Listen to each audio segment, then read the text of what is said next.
Alright, hey guys. So, I'm going to cover a little bit of an unpopular opinion here, but I think it's worth covering and worth considering.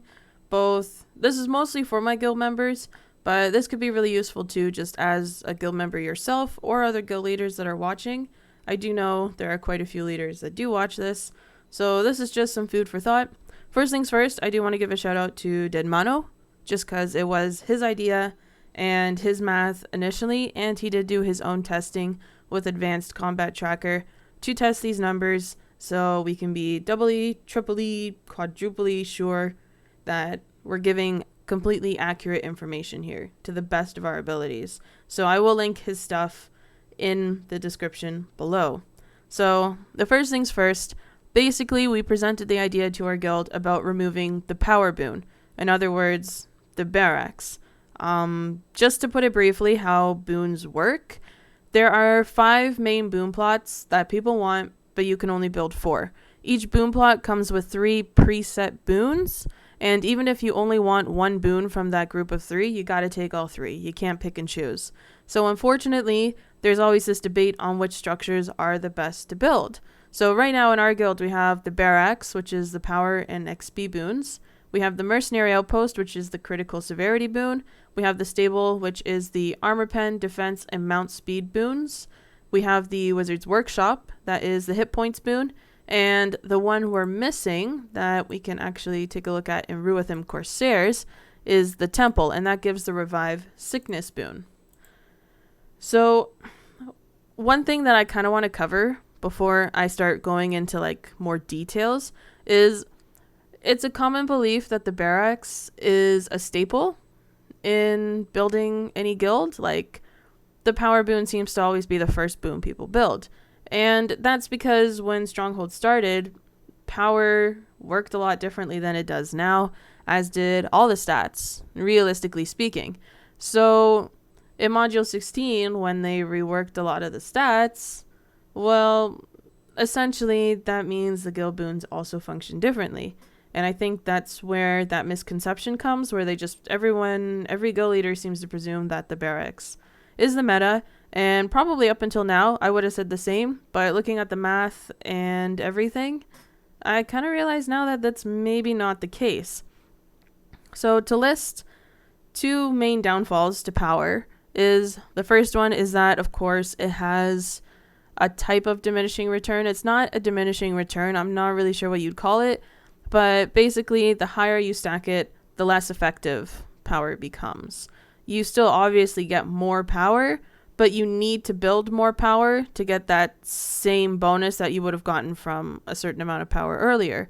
So instead of 1,000 equaling 1% damage, you now need like 2,000 power to get 1% damage.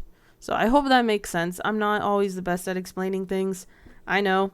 The second downfall, and the main downfall to the power boon, is the fact that it doesn't add to your base stats. So in reality, it just counts as like a buff.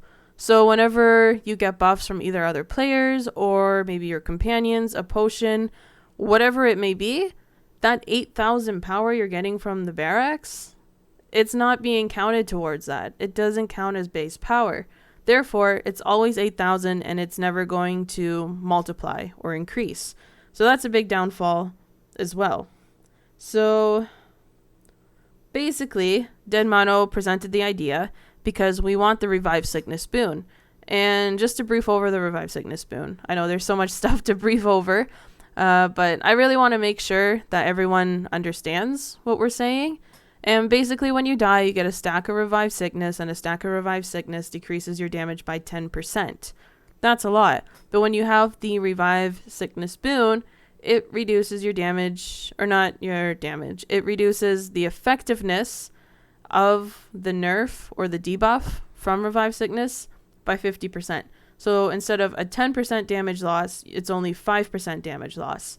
So you can build up to 5 stacks of Revive Sickness. So instead of a negative 50% damage, it's a negative 25% damage.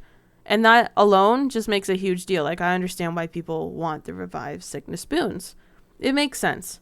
So the idea is to remove the barracks. But what would you use in place of the barracks or the power boon? Well, according to not just Deadmano's math, but even if you use Jane's calculator, most of you should be familiar with it, but if you aren't, I'll also leave that in the description because she has several calculators for determining stats. So if you can check the numbers, you can run ACT, Advanced Combat Tracker, and all of that. But even a brand new player, well, essentially a brand new player that has finished Undermountain and gotten their rank 9 bonding runestones, they're going to get more of a damage bonus from the critical severity than they would the barracks. And that's really crazy to me. Even having something as low as 60k power, they will still get a bonus from critical severity. And that is pretty crazy. But what we're going to do is we're going to switch over to Jane's website. And that's not Jane's website. That's something else I was looking at. And I actually took one of my members, Chrome, and I rounded up his power to 80,000. He was at like 79,000 or something. But I just took this. I put in 80,000 power plus 8,000. That's a 4.4% increase to his damage. Now, if we take the critical severity, and he had a base of 101, and we added 15%, at a 50% critical chance rate, that is the absolute cap, and that yields a 4.983 damage increase, which is actually higher than the 4.4, and that is actually equivalent to getting a bonus of 8,970 power, and that's at a low level. As you start to build your character and advance your stats, this increases. The power boon does not. So essentially the bonus you get from the power boon becomes lower and lower and lower, and the bonus you get from the critical severity boon becomes higher and higher and higher, which is actually pretty awesome. So in reality, the critical severity boon is better for any DPS to be using once they just have the basics down. And the basics take like a week, 2 weeks to really get down. Now, the only thing that I know some people have been concerned about is how this will affect healers and tanks. And it's a great question. I don't think it will affect tanks too much, just because tanks, they don't generally do DPS, they're tanking. So as long as they have the hit points boon, I think tanks will be okay. But it does really bring a good question about healers, especially with Module 19 dropping basically today. So in reality, I'm not really sure about healers, but I've been talking to Rachel a little bit and also a few other people. Rachel is Silvery, by the way, for those who don't know. So, I mean, we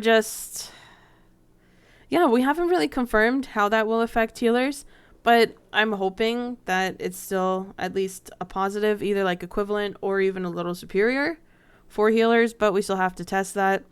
And yeah, I mean, just to keep it short, I hope that explains it. Leave as many comments in the comment section as you like. Ask any questions you have. Feel free to debate me on this topic because we haven't decided. It's just an idea that we proposed to the guild and that I'm also somewhat proposing as food for thought for other guilds. So with that said, thanks for watching. Don't forget to subscribe. And if we do change it, I'll probably do a follow-up video. So yeah, stay tuned and enjoy Module 19.